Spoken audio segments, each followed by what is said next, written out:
Buen día, mis hermanos. Vamos a estar entonces leyendo ahora sí en el libro del Éxodo, el segundo libro de la Escritura, libro del Éxodo.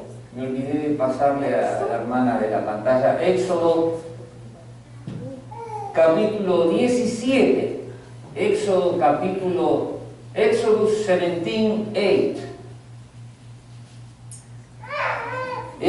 17:8.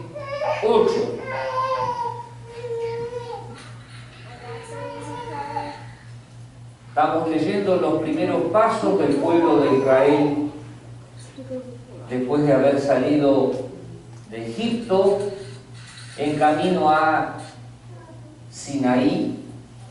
Y dice: mientras el pueblo de Israel aún se encontraba en Refidim, los guerreros de Amalek lo atacaron.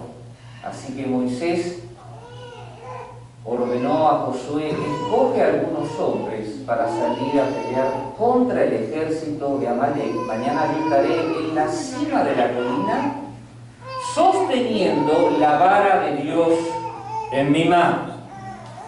Josué hizo lo que Moisés le ordenó y peleó contra el ejército de Amalek. Entonces, entre tanto, Moisés y Aarón y Hur subieron a una colina cercana, y mientras Moisés sostenía en alto la vara de su mano, los israelitas vencían. Pero cuando él bajaba la mano, dominaban los amalecitas. Pronto se le cansaron tanto los brazos que ya no podía sostenerlos en alto. Así que Aarón y Hur le pusieron una piedra a Moisés para que se sentara. Luego separaron a cada lado de Moisés y le sostuvieron las manos en alto. Así sus manos se mantuvieron firmes hasta la puesta del sol. Y como resultado, Josué aplastó al ejército de Amalek en la batalla. Después de la victoria, el Señor dio a Moisés siguientes instrucciones: escriben esto en un rollo para que sea un recuerdo perpetuo y léelo en voz alta a Josué. Yo borraré por completo la memoria de Amalek de debajo del cielo. Y entonces Moisés edificó un altar en ese lugar y lo llamó Yahvé Nisi, que significa: el Señor es mi estandarte. Dijo: por cuanto han levantado su puño contra el trono del Señor, ahora el Señor estará en guerra con Amalek de generación en generación. Qué lindo pasaje, qué interesante, ¿no? Qué descriptiva toda la situación que el mismo Moisés tuvo que escribir. Usted sabe, y si no lo sabe, el Éxodo fue escrito por Moisés. Quiero hacer una pequeña introducción a este pasaje para entenderlo bien. El pueblo de Israel recién había salido de Egipto, recién, y eso fue aproximadamente en el capítulo 12, donde Dios le dio, ¿no es cierto?, salieron del poder del faraón, fueron liberados, salieron, cruzaron el Mar Rojo, y entonces cuando terminan de salir y empiezan a caminar por el desierto, empieza a haber una serie de incidentes. El primer incidente es que se quedaron sin agua. En Éxodo capítulo 15 comienza a describir algún pequeño incidente, ¿no? El tema del agua, que habían encontrado agua, y entonces Moisés ahí tuvo que tratar el tema del agua. Era agua amarga, especialmente, tuvo que convertirla en agua. Luego otra vez, en el capítulo 16, vuelve a haber otro incidente, y la gente se empieza a quejar, como que extrañaba la comida, y entonces Dios les envía carne. Tuvieron un incidente con el tema de la carnita. Comieron tanto que algunos se intoxicaron. Tenga cuidado cuando usted le pide a Dios algo que le puede... Está tan interesado en pedirle algo a Dios. Perdóneme, esto no es parte de la plática, el Señor me lo trajo ahora. A veces nos desesperamos tanto por pedirle algo a Dios y resulta que Dios no nos quería dar eso. Pero dice, bueno, tomá, ahí lo tienes y bueno, después viene el conflicto, ¿no es cierto? Entonces, luego, continuando con el capítulo 17, vuelve a haber otro conflicto con el agua, otra vez faltó agua. Moisés tuvo que golpear la roca para mostrar que Él es el verdadero proveedor, el que nos va a sostener, el que va a alimentarnos, que Él es el agua de vida. Entonces, y ni bien termina ese incidente, dice que todavía es lo que entra el pasaje que acabamos de leer, ¿cierto? Que se aparecieron este grupo de gente, los guerreros de Amalek, directamente los atacaron, les salieron a hacer frente al avance del pueblo de Dios. Ahora, yo quiero que usted piense esto, ¿no? Y esto es el dato interesante. Fíjense que Dios los sacó de Egipto con un triunfo increíble delante del faraón, ¿no es cierto? Usted conoce la historia de las plagas. Y de pronto el mismo Dios los estaba guiando en el desierto y los estaba llevando al monte del Sinaí para hacer ese gran pacto. Y uno dice, ¿cómo puede ser que Dios, sabiendo hecho esta victoria enorme, tremenda, poderosa, los lleva y los mete delante de otro ejército? Se escaparon del ejército del faraón y se meten con el ejército de Amalek. Uno dice, ¿qué pasa acá? Hay algo que no funciona. Nos sacó de Egipto sin levantar un dedo y ahora nos encontramos con que hay un pueblo que nos ataca y encima tenemos que salir a atacarlos nosotros. Y el agregado especial es que este pueblo, Amalek, extrañamente, ¿saben qué? Eran familiares de los israelitas. Los amalecitas eran descendientes, ¿sabe de quién? De Esaú. ¿Me escuchaste bien? Eran descendientes de Esaú. ¿Esaú quién era? El hermano de Jacob. En otra palabra, era un conflicto familiar casi. Un conflicto casi de familia. De hecho, si uno lee, el conflicto con Amalek no terminó acá. Si uno continúa una lectura de las Escrituras, va a encontrar que hasta Balaam profetizó con Amalek, que en 1 Samuel, en el capítulo 15, escuche bien, Saúl tuvo que pelear contra los amalecitas. Tuvo que pelear contra los amalecitas y el profeta Samuel le tuvo que cortar la cabeza al rey de los amalecitas, porque Saúl lo tenía que hacer y no lo hizo. No lo hizo el rey, lo hizo el profeta. Entonces, ¿cómo? El profeta sí, porque Dios había decretado ese juicio y le cortó la cabeza. Y después David, en 1 Samuel 30, vuelve a hablar de que tuvieron otra vez problemas con los amalecitas. Los tuvieron que derrotar. De hecho, los amalecitas vuelven a aparecer varios siglos después. Si usted recuerda el libro de Esther, hubo una persona que quiso exterminar al pueblo judío y era Amán, que era agageo. ¿Sabe por qué la Biblia menciona específicamente eso? Que era agageo, porque era un descendiente de Agar, el rey que mató, o sea, que el rey que le cortó la cabeza, el profeta Samuel. Y uno dice, pero ¿por qué pasan todas estas cosas? Yo quiero decirte algo, mis hermanos, yo quiero decirles algo. ¿Por qué se presentó toda esta serie de conflictos a lo largo de toda la historia del pueblo de Israel? Te voy a decir qué es lo que pasa. Dios permite, y este es el primer punto, ya casi estoy medio terminando, si me puede poner la hermana, Dios permite, mis hermanos, ciertos conflictos. ¿Me escuchaste bien? ¿Por qué el pueblo de Israel salió? Tenía que caminar supuestamente casi en vacaciones y de pronto se encontró con los amalecitas. Resulta que estos amalecitas fue un problema que venía de siglos y terminó durando siglos. ¿Por qué? Porque Dios permite ciertos conflictos. ¿Sabe para qué? Para ver cómo usted trata con ellos. No hay otra.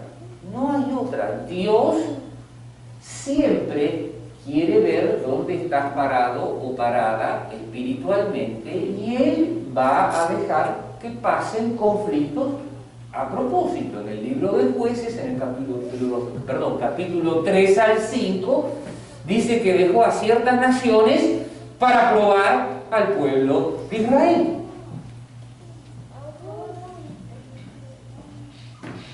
En 1 Samuel dice que Dios incitó a David a hacer un censo.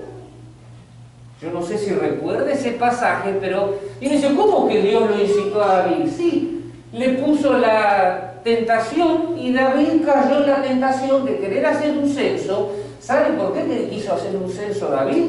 Porque quería saber cuán fuerte era él. Qué poderoso era él, cuando en realidad todos los ejércitos ¿de quién era el pueblo de Israel? ¿Era propiedad de quién?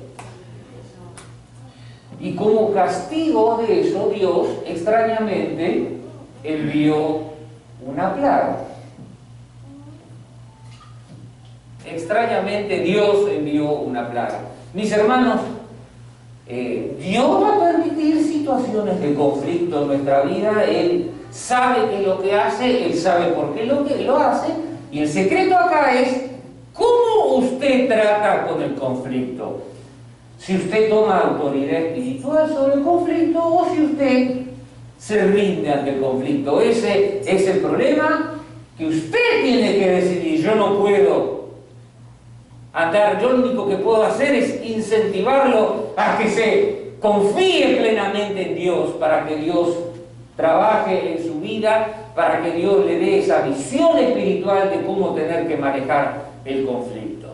No queda otra. A partir de ahí es como tú. Yo definitivamente como pastor voy a estar trabajando, voy a estar ayudando, voy a estar aconsejando, voy a estar ministrando, voy a estar haciendo todo lo que es mi parte. Pero hay una parte que definitivamente tiene que hacer usted. Y esto es un poco el segundo punto de lo que estoy hablando.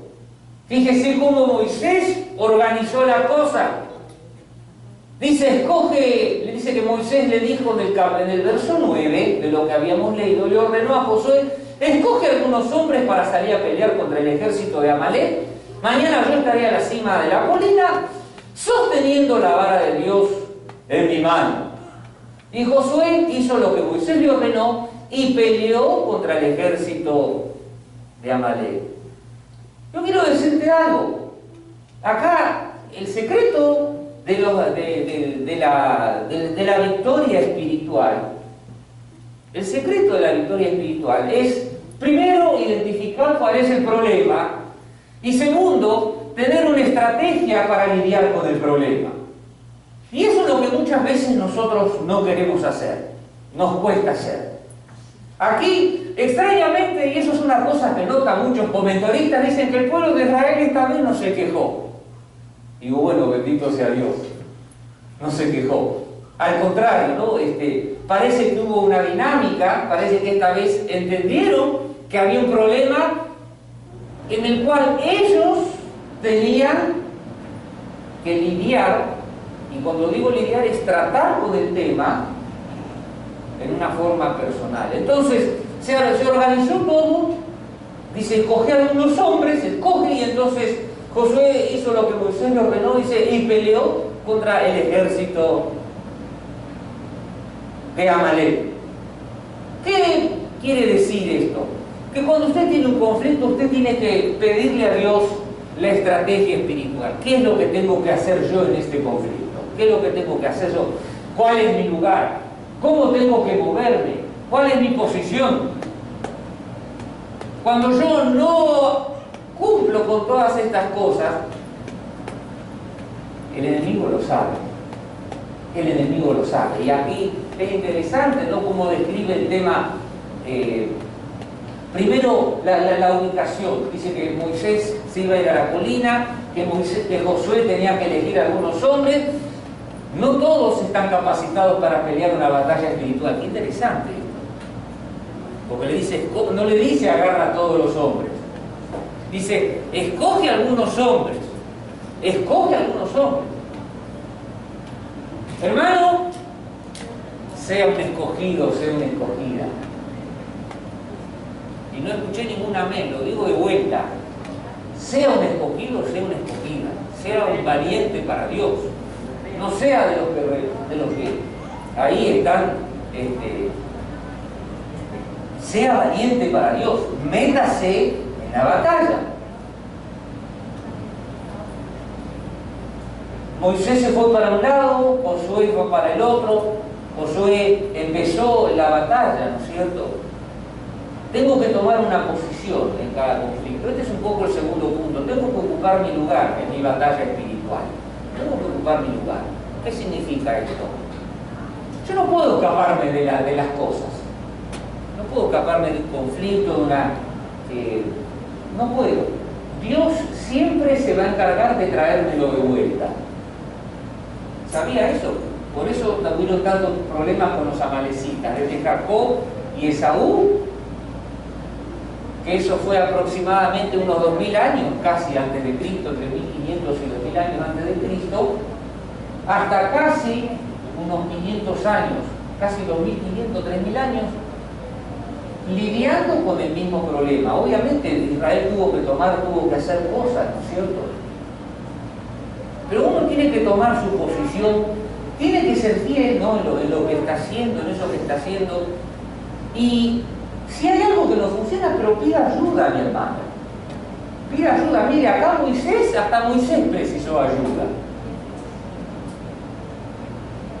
No, a veces la gente piensa, ¿no?, como que nosotros estamos re bien o algo así. Digo, nosotros a veces también necesitamos ayuda. Y es interesante que acá el pueblo identificó que se precisaba ayuda. Entonces, cuando hay una batalla, cuando hay una guerra, hay toda una serie de factores que juegan, pero la más importante es el concepto de que estamos todos en la misma batalla. En este momento era tan importante Moisés guiando al pueblo, levantando las manos, como la persona que estaba peleando la batalla, porque dice que a Moisés se le bajaba las manos y el enemigo hacía más fuerza, ¿no es cierto? ¿Qué imagen fuerte esa de levantar las manos si había victoria? ¿Qué le hace pensar eso? Que cuando levanta las manos hay victoria y que cuando baja las manos prevalecía el enemigo. ¿Qué le hace pensar? Yo te voy a decir que me hace pensar que la batalla es espiritual. ¿Me sigue mi hermano? Que la batalla verdaderamente era espiritual, pero hay que pelear a la batalla, y ese es el problema. Nosotros a veces tenemos ese, ay no, yo mejor no me meto, y usted tendría que decir, mejor me meto, ¿no? Es decir, eso es pelear la buena batalla de la fe. Mejor me meto. Nosotros a veces decimos, mejor no me meto, porque no queremos quedar envueltos en algo, no queremos... ya estás envuelto, ya estás envuelto, ya estás envuelto. Entonces, cuando uno ya está envuelto, tiene que meterse, no se va a escapar, no funciona eso. Entonces, hay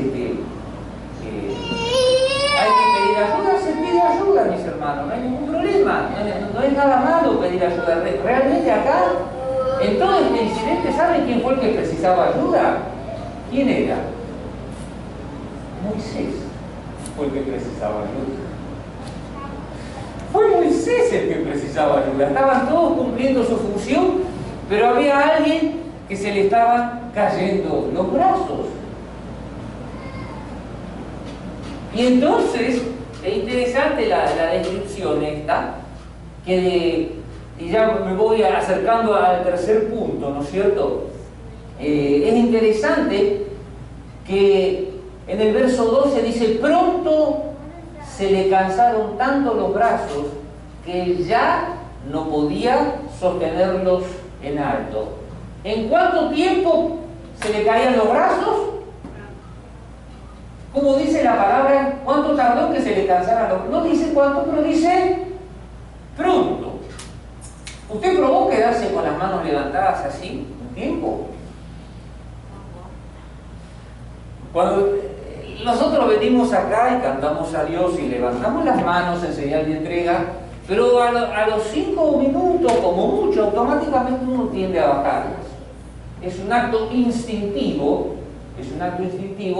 que la mente siente que los brazos, que los músculos, entonces los nervios se comunican con el cerebro y le dicen: baja los brazos que te cansas. Usted se ríe, pero así funciona el cuerpo humano, es una cosa natural. Entonces, aquí nos encontramos entonces con que a Moisés le estaba pasando esto, una cosa sencilla, natural, se le caían los brazos. Pero es interesante que dice que Aarón y Hur se dieron cuenta del problema.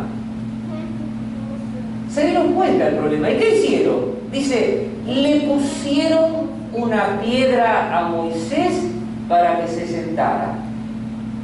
Había un cansancio físico y espiritual extenuante en la vida de Moisés. Como uno podría haber dicho: bueno, le separaba uno al lado del otro. Quiero decirte algo. Esta batalla que ustedes acaban de ver duró un día entero. Porque si uno lee la escritura, dice que pusieron una piedra primero para que se sentara. Ya estaban las piernas cansadas de Moisés. No se olvide que Moisés era un hombre que tenía más de 80 años. Luego dice: separaron a cada lado de Moisés y le sostuvieron las manos en alto. Es decir, Moisés estaba liderando la batalla sentado, pero en verdadera posición espiritual estaba parado. Y es interesante, escúchenme bien, lo hicieron a propósito en realidad, Aarón y Hur, porque es fácil sostener las manos de una persona que está sentada, simplemente le agarra la mano así. Si yo tuviera que estar parado y usted me tuviera que sostener los brazos parados a mí, usted descubre que usted también tiene que subir sus brazos y a usted también se le cansarían sus brazos. Eso se llama estrategia espiritual. Y eso es lo que muchas veces el pueblo de Dios no hace, no ejerce, no trabaja, no busca, no ora la guía y la dirección de Dios. Hay una estrategia espiritual para solucionar los problemas. ¿La estás desarrollando o el enemigo ya te ganó la mente?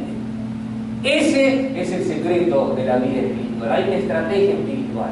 Hay una estrategia, hay que desarrollar una estrategia. Dios tiene que darte un plan para solucionar los problemas. Y cuando tú no funcionas en esa área, ya sabes quién va a ganar. Acá descubrieron cuál era la posición que tenían que cumplir. Había gente que tenía que salir a pelear, había gente que tenía que específicamente desarrollar una estrategia para que Moisés pueda tener los brazos levantados. Ahora, ¿qué valor espiritual, ¿no es cierto? Los brazos levantados, es decir, cuando levantaba los brazos, dice que Israel prevalecía. Verso 11, mientras Moisés sostenía en alto la vara con los brazos, los israelitas vencían, pero cuando él bajaba la mano, dominaban los israelitas. Estaba enseñándole una lección espiritual acá a los israelitas, que la verdadera batalla, mis hermanos, es una batalla espiritual. Hay situaciones, hay cosas que se presentan naturales, pero el verdadero problema detrás de todo es algo espiritual, y Dios quería que ellos aprendan eso.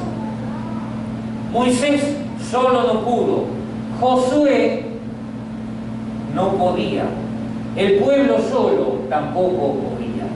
Era la conjunción de todas esas cosas, esa coordinación espiritual entre todas las partes, la que trajo la victoria al pueblo de Dios. Quiero decirte algo, este es uno de los enemigos más duros que ha tenido que enfrentar el pueblo de Israel. ¿Me escuchaste bien? Fíjese, hace un rato hablábamos de toda la duración del tiempo, mis hermanos, del enemigo. Y qué enemigo duro, ¿no es cierto? Ahora, ¿qué fue lo que trajo la victoria? No solo esa coordinación de cosas, sino la persistencia en la batalla. Las batallas antes, mis hermanos, se presentaban los ejércitos bien temprano en la mañana y peleaban prácticamente hasta que se caía el sol. No eran muy comunes las peleas nocturnas, las batallas nocturnas, no eran. Normalmente se juntaban los campamentos, si usted recuerda el pasaje de cuando David venció a Goliat. Estaba el campamento filisteo, el campamento judío, y salía Goliat todas las mañanas a desafiar a ver quién venía a pelear contra él. Era una cosa normal. Las batallas duraban así días, duraban todo el día, uno realmente quedaba verdaderamente extenuado. Pero fíjense cómo termina el verso 12. Así sus manos se mantuvieron firmes hasta la puesta del sol, y como resultado, Josué, fíjense que lo dice Moisés.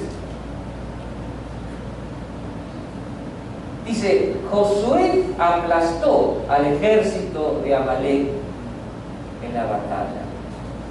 Mi hermano, uno de los secretos de la batalla espiritual es tu persistencia en pelear la batalla junto con Dios. Nosotros no somos persistentes. La persistencia es esa cualidad que a mí, o esa calidad de vida que a mí me hace insistir en la posición espiritual en la que estoy, porque estoy trabajando para Dios. Y esa es una cosa que la iglesia a veces flaquea un poco y tenemos que, y lo digo no como yo soy parte de la iglesia, ¿no es cierto? Lo digo, tenemos que ser más persistentes en lo que estamos haciendo, en cómo estamos ministrando, en cómo estamos trabajando.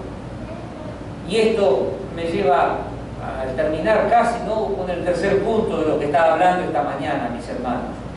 ¿Cuál es? Que la unidad espiritual es lo que desata la bendición. Es la unidad espiritual. Nosotros no podemos funcionar, no funcionamos cuando hay desunión. Y el diablo lo sabe. ¿Cuál fue la oración de Jesucristo en Juan capítulo 17? La oración final, el clamor final de Jesús para los discípulos en la tierra.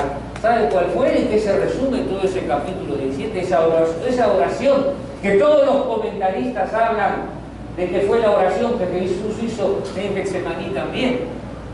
Fue para que sean uno, que haya unidad espiritual.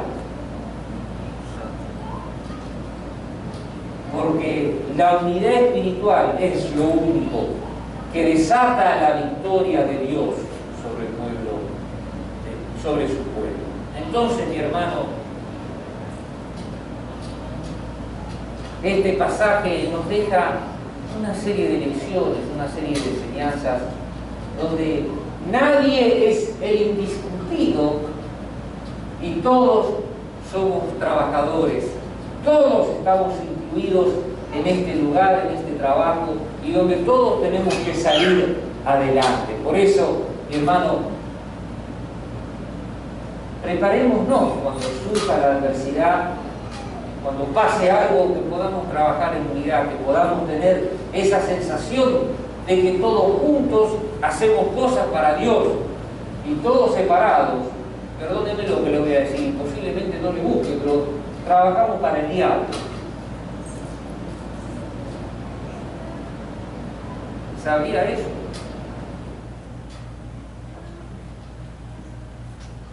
Por eso Jesús no dudó en decir, Jesús dijo: el que nos junta conmigo desparrama. Tenemos que trabajar para Dios, no podemos.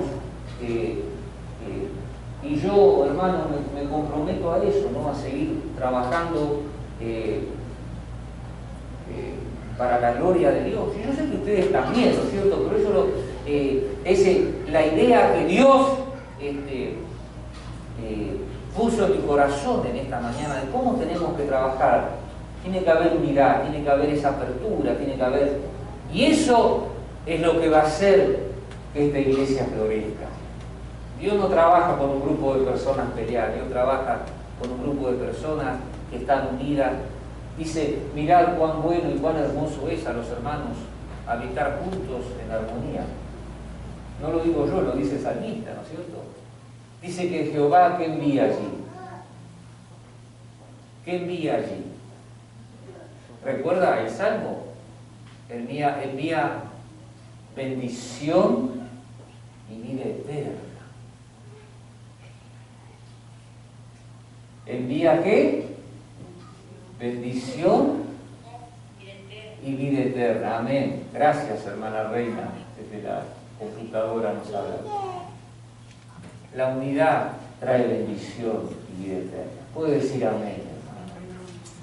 Amén, Señor Dios. Gracias. Gracias por tu palabra, Señor Dios. Gracias. Gracias, Señor Dios, porque quedó este ejemplo para nosotros de cómo debemos trabajar, tratar los problemas. Y aún nosotros, los líderes, a veces nos cansamos y necesitamos el apoyo de las personas que nos rodean. Porque tú, Señor, desarrollaste un plan para la iglesia, y es que la iglesia funcione en unidad, en amor, comprensión, paciencia. Por eso, que esta mañana, Señor Dios,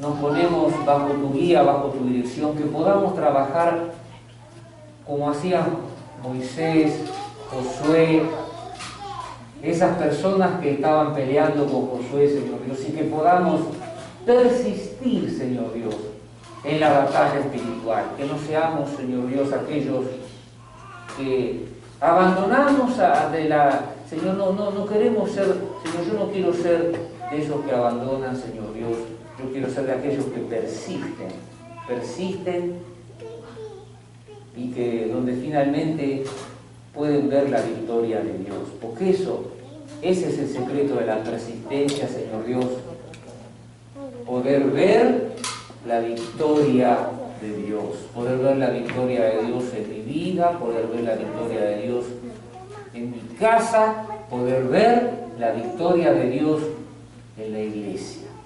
Y eso es lo que queremos ver, Señor, queremos ver tu victoria en tu pueblo. Señor Dios, gracias. Dígale gracias al Señor. Gracias, Señor, por tu palabra. Gracias, Señor, por tu palabra. Señor Dios, recibimos tu palabra ahora en el nombre de Jesucristo, nuestro Señor. Amén.